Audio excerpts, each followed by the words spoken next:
Hai sahabat isi, semoga semua dalam keadaan sehat dan baik-baik saja bersama keluarga di rumah.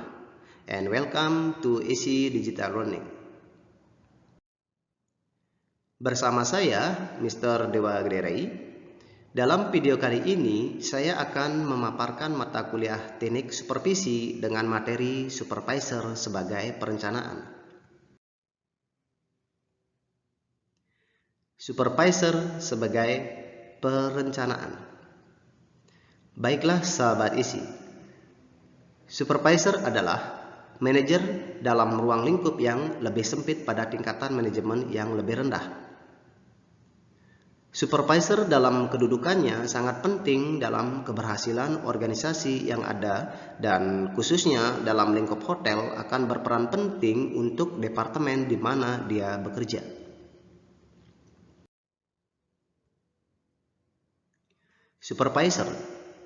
Supervisor adalah manajer dalam ruang lingkup yang lebih sempit pada tingkatan manajemen yang lebih rendah, yang kedudukannya sangat penting dan mempunyai peranan yang menentukan atas keberhasilan organisasi.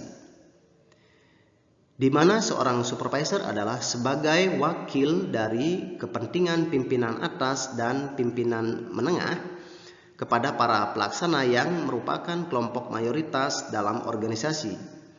Dan berkaitan dengan hotel industri, maka seorang supervisor akan menjadi aspirasi kelompok pelaksana kepada pimpinan. Atau supervisor juga bisa disebut sebagai seorang penghubung antara bawahan dengan atasan.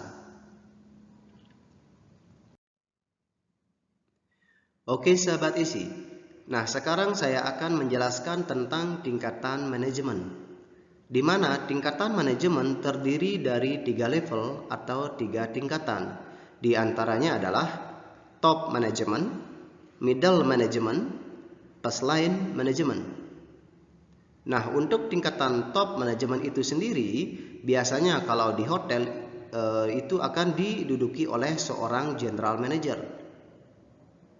Kalau di tingkatan menengah atau middle management itu diduduki oleh departemen head, yaitu front office manager atau executive housekeeper. Dan yang berada pada tingkatan atau first line management itu diduduki oleh supervisor. Nah, itu penjelasan singkat mengenai tingkatan manajemen yang ada di hotel.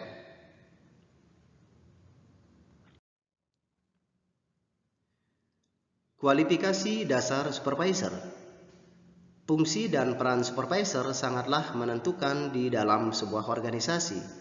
Dengan demikian, ia hendaknya mempunyai kemampuan dan keterampilan untuk memperoleh sesuatu hasil dalam rangka pencapaian tujuan melalui kegiatan-kegiatan orang lain. Nah, kualifikasi seperti apa yang harus dimiliki oleh seorang supervisor agar bisa mencapai tujuan melalui kegiatan-kegiatan orang lain?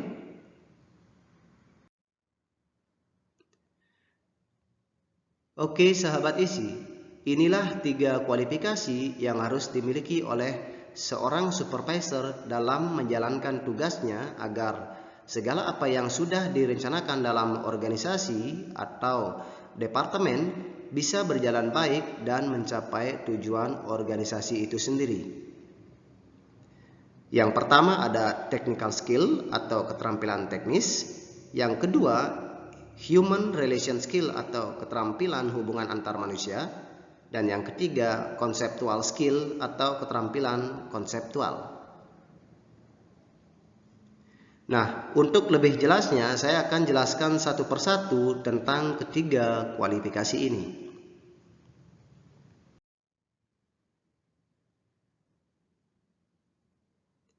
Yang pertama, technical skill. Jadi, seorang supervisor harus menguasai kemampuan dan keterampilan teknis atas pekerjaan yang dilaksanakan bawahannya.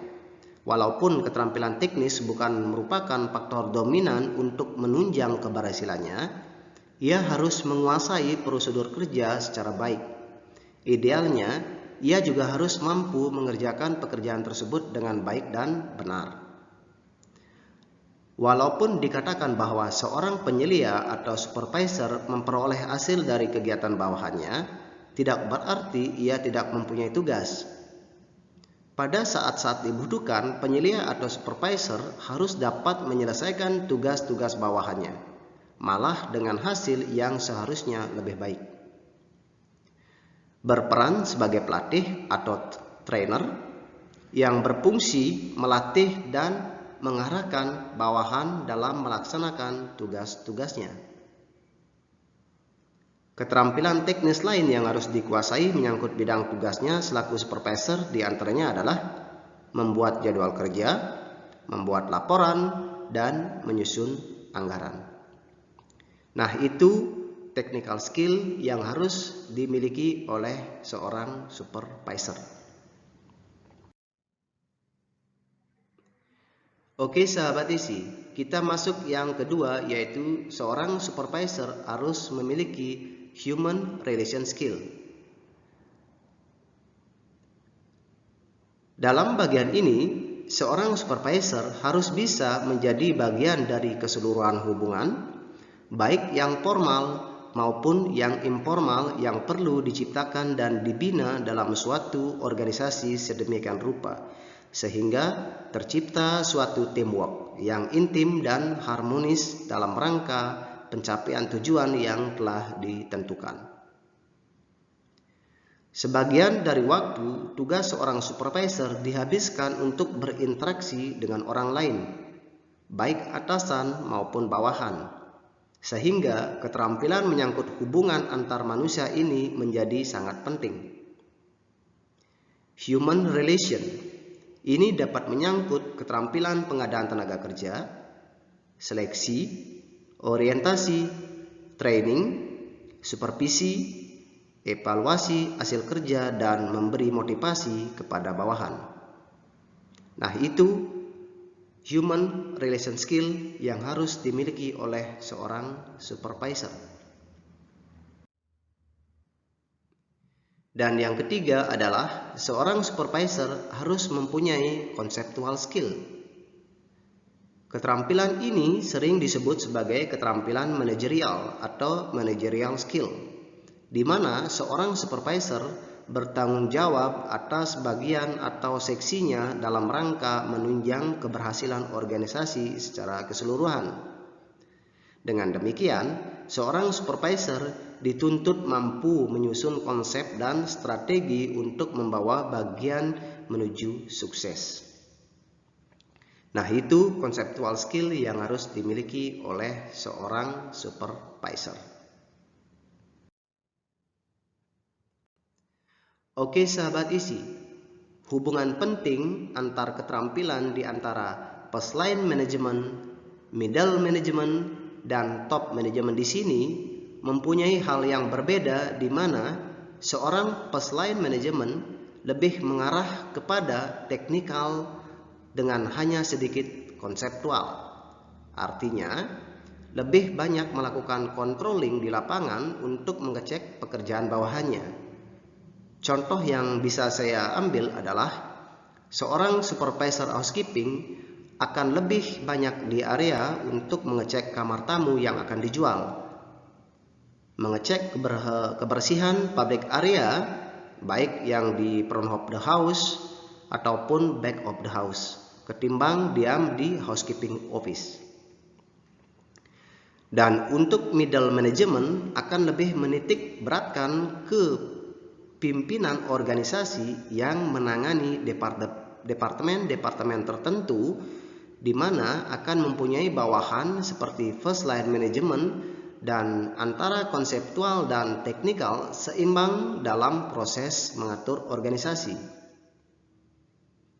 Dan kalau untuk top manajemen itu sendiri akan lebih banyak menekankan di dalam hal konseptual yang harus dijalankan oleh middle dan first line management dalam organisasi untuk mencapai tujuan yang telah direncanakan. Oke sahabat isi, demikian pemaparan saya untuk mata kuliah teknik supervisi dengan materi supervisor sebagai perencanaan. Semoga penjelasan saya tadi bisa dipahami dan dimengerti, dan kita akan bertemu lagi di video selanjutnya. Terima kasih atas perhatiannya dan salam sukses luar biasa.